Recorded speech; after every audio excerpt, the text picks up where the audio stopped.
কাছে রেল লাইনে ফাটল, বেশ কিছুক্ষণ ধরে বন্ধ রেল চলাচল। বনগাঁর কাছে রেল লাইনে ফাটল ধরা গেছে, ফাটল দেখা দিয়েছে বনগাঁর কাছে রেল লাইনে ফাটল ধরা পড়েছে, বেশ কিছুক্ষণ ধরে বন্ধ রেল চলাচল। আবারও জানিয়ে রাখবো, বনগাঁ অঞ্চলের কাছে রেল লাইনে ফাটল ধরা পড়েছে।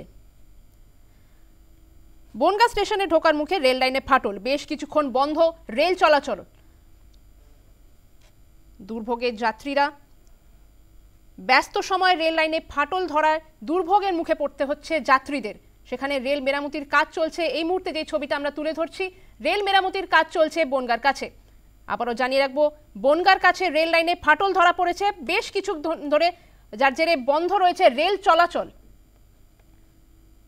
ব্যস্ত সময়, দিনের ব্যস্ত সময় রেল লাইনে ফাটল ধরা পড়েছে, যার জেরে সমস্যার সম্মুখীন হতে হচ্ছে নিত্যযাত্রীদের।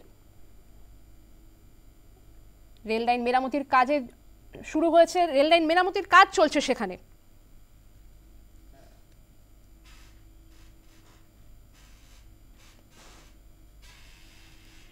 আমাদের সঙ্গে ফোনে রয়েছেন প্রতিনিধি উৎসব মণ্ডল। উৎসব, এখন যে পরিস্থিতি চলছে, কি চলছে সেখানে জানতে চাইবো। পরিস্থিতি কি স্বাভাবিক হয়েছে এখনো?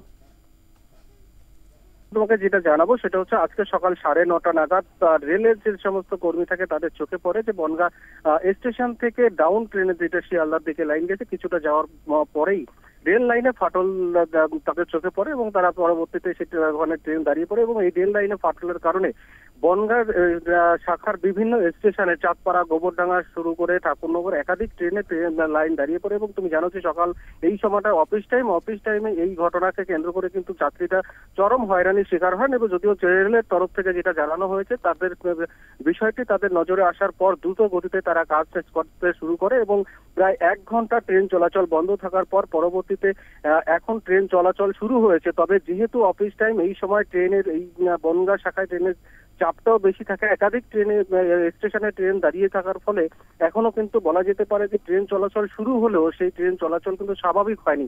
স্বাভাবিক হতে এখনো বেশ কিছুটা সময় লাগবে। স্বর্ণালী, ধন্যবাদ উৎসব। যেমনটা আমাদের প্রতিনিধি জানালেন, 1 ঘন্টা ধরে বন্ধ ছিল রেল চলাচল। তবে রেল চলাচল শুরু হলেও এখনো পর্যন্ত পরিস্থিতি স্বাভাবিক হয়নি। দ্রুত গতিতে লাইন মেরামতির কাজ চলছে।